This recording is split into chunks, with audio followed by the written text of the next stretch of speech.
Alright, garden family, as our time draws to an end visiting the US, we have cleaned up some things, packed up some things,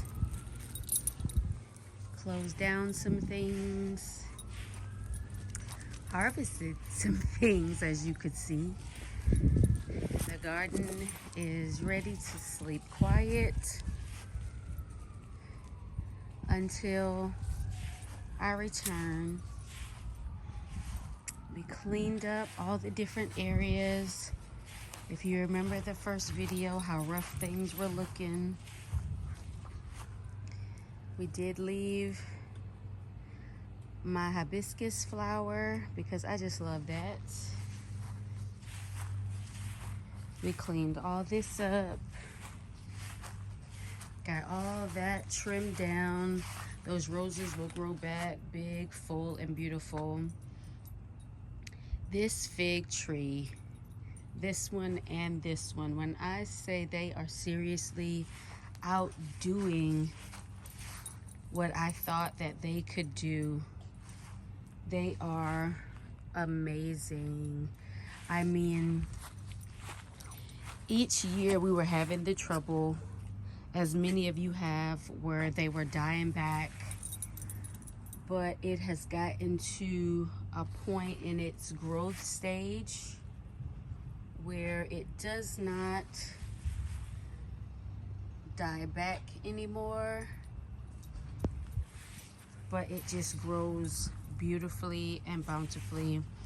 The one that I have on the other side of the yard right there that we pulled up, it was on the other side of my shed and it was kind of growing under my shed, so I had to move it. It's not doing as well, but that's because it's establishing itself.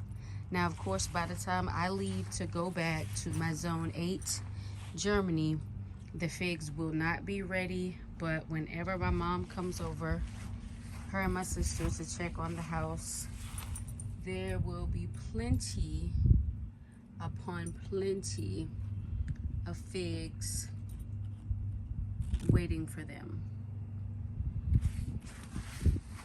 So guys, absolutely thank you for coming along with me on this journey of chaos and getting things in order. Things are looking beautiful. I cut down all the mint just because we hadn't been able to see what was in there, so we did cut it back. But of course, as you guys know, the mint will bounce back, as well as the hostas that were in that area. The lamb's ear is looking gorgeous. My elephant ear will be able to grow big and strong now that some of the other stuff that was surrounding it, eating up, taking up all of its nutrients, is now gone.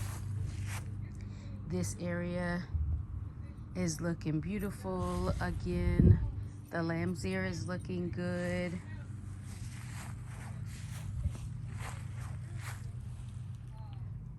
Some of the other things are growing beautifully. The dwarf apple trees are still looking gorgeous. I did pick all the rest of the pears. I think it's 1 pear left there and maybe 2 pears left on this tree. But again, this tree produced some absolutely amazing pears this year. And I made a pear crisp and everyone enjoyed it. The plum trees are looking gorgeous. They are twice the size that they were when I purchased them. And guys, tell me in the comments what you think I should do with these orange trees. These are Satsuma orange trees, and like I told you, I've had them for 3 years and they've done absolutely nothing. And there's so many other things that I could place there instead. So give me your thoughts, your views, your ideas.